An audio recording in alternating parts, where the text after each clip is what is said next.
ಅಂತಂದ್ರೆ ಪ್ರತಿ ವರ್ಷನೂ 10ನೇ ತರಗತಿ ಮತ್ತು ಸೆಕೆಂಡ್ PUC ಯಲ್ಲಿ 60% ಹೆಚ್ಚಿನ ಅಂಕ ಗಳಿಸುವಂತಹ ದಲಿತ ವಿದ್ಯಾರ್ಥಿಗಳಿಗೆ, SC ST ವಿದ್ಯಾರ್ಥಿಗಳಿಗೆ ಪ್ರತಿಭಾ ಪುರಸ್ಕಾರ ಕೊಡುವಂತಹ ಕೆಲಸವನ್ನ ನಾವು ಮಾಡ್ಕೊಂಡು ಬರ್ತಾ ಇದ್ದೀವಿ. ಅದೇ ರೀತಿ ಎಲ್ರಿಗೂ ತಿಳಿದಿರೋ ಹಾಗೆ ಈಗಾಗಲೇ ಚಿಕ್ಕಬಳ್ಳಾಪುರದಲ್ಲಿ SLC ಪರೀಕ್ಷೆಗಳು ಮತ್ತು PUC ಪರೀಕ್ಷೆಗಳು ಮುಗಿದು ವಿಶೇಷವಾಗಿ SLC ಎಕ್ಸಾಮ್ನಲ್ಲಿ ಅತಿ ಹೆಚ್ಚು ವಿದ್ಯಾರ್ಥಿಗಳು ತೇರ್ಗಡೆ ಆಗಿದ್ದಾರೆ.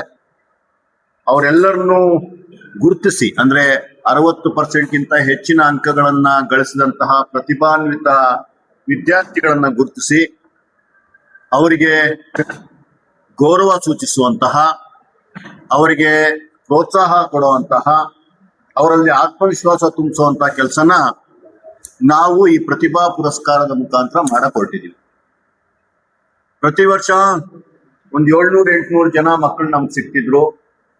ಈ ವರ್ಷ ನಮ್ಮ ಎಕ್ಸ್ಪೆಕ್ಟೇಷನ್ ಸುಮಾರು 1600ರಿಂದ 2000 ಸಂಖ್ಯೆ ತಲುಪಬಹುದು ಅನ್ನೋ ಒಂದು ಎಕ್ಸ್ಪೆಕ್ಟೇಷನ್ಸ್ ಇದೆ. ನಿಜಕ್ಕೂ ಈ ನಂಬರ್ಸು ಚಿಕ್ಕಬಳ್ಳಾಪುರದ ಭವಿಷ್ಯಕ್ಕೆ ನಿಜಕ್ಕೂ ಒಂದು ಶುಭ ಸೂಚಕ ಅಂತಾನೆ ಹೇಳ್ಬೇಕು. ಏನು ಚಿಕ್ಕಬಳ್ಳಾಪುರದ ಮಕ್ಕಳು ತಮಗಿರುವಂತಹ ಲಿಮಿಟೆಡ್ ರಿಸೋರ್ಸಸ್ ಅಲ್ಲಿ ತಮ್ಮ ಸಾಧನೆಯನ್ನ ಮಾಡಿರುವಂತದ್ದು, ವಿಶೇಷವಾಗಿ ಸರ್ಕಾರಿ ಶಾಲೆಗಳಲ್ಲಿ ಓದ್ತಾ ಇರುವಂತಹ ಮಕ್ಕಳು ಸಹ ತುಂಬಾ ಹೆಚ್ಚಿನ ಅಂಕಗಳನ್ನ ತಗೊಂಡು ಪಾಸ್ ಆಗಿರುವಂತದ್ದು ನಿಜಕ್ಕೂ ಶುಭದಾಯಕ ಒಂದು ಸೂಚನೆ. ಅಂತಹ ಮಕ್ಕಳನ್ನೆಲ್ಲ ಗುರುತಿಸಿ ಇವತ್ತು ನಾವು ಅವರನ್ನ ಪ್ರೋತ್ಸಾಹ ಮಾಡುವಂತ ಕೆಲಸ ಮಾಡಕ್ ಹೊರಟಿದ್ವಿ. ಅದಕ್ಕೋಸ್ಕರ ಈ ಒಂದು ಪತ್ರಿಕಾಗೋಷ್ಠಿಯನ್ನ ಕರೆದ್ವಿ. ಅದರ ಮುಖಾಂತರ ಹೇಳ್ಬೇಕು ಅಂತಂದ್ರೆ, ನಮ್ಮ ಕಚೇರಿಗೆ ಬಂದ್ರೆ, ನಮ್ಮ ಕಚೇರಿ ಎಲ್ಲಿದೆ ಅಂತ ಅನ್ನೋದು ಭಾಗಶಃ ಚಿಕ್ಕಬಳ್ಳಾಪುರದ ಎಲ್ಲರಿಗೂ ಗೊತ್ತಿದೆ. ಆದ್ರೂ ಸಹ ಹೇಳ್ತೀನಿ, ವಾಪಸಂದ್ರದಲ್ಲಿ, ಚಿಕ್ಕಬಳ್ಳಾಪುರದ ಹೃದಯ ಭಾಗದಲ್ಲಿರುವಂತಹ ವಾಪಸಂದ್ರದ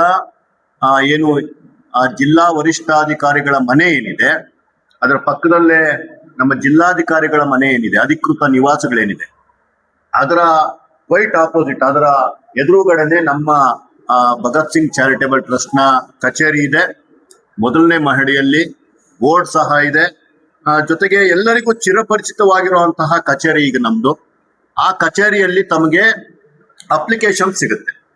ಅಪ್ಲಿಕೇಶನ್ ಈ ಮಾದರಿಯಲ್ಲಿ ತುಂಬಾ ಸಿಂಪಲ್ ಇರುತ್ತೆ. ಯಾವುದೇ ಸಂದೇಹಗಳಿಗೆ, ಗೋಚರಗಳಿಗೆ ಈಡಾಗಿರೋ ಹಾಗೆ ತುಂಬಾ ಸಿಂಪಲ್ ಆಗಿರುವಂತಹ ಒಂದು ಅಪ್ಲಿಕೇಶನ್ ಅನ್ನ ನಾವು ರೆಡಿ ಮಾಡಿರ್ತೀವಿ. ಪ್ರತಿ ವರ್ಷನೂ ಇದೇ ರೀತಿಯ ಅಪ್ಲಿಕೇಶನ್ ಇರುತ್ತೆ. ಅವರಿಗೆ ನಾವು ಈ ರೀತಿಯ ಪ್ರತಿಭಾ ಪುರಸ್ಕಾರವನ್ನ ಕೊಡ್ತಾ ಇದ್ದೀವಿ ಸರ್. ಹಿಂದಿನ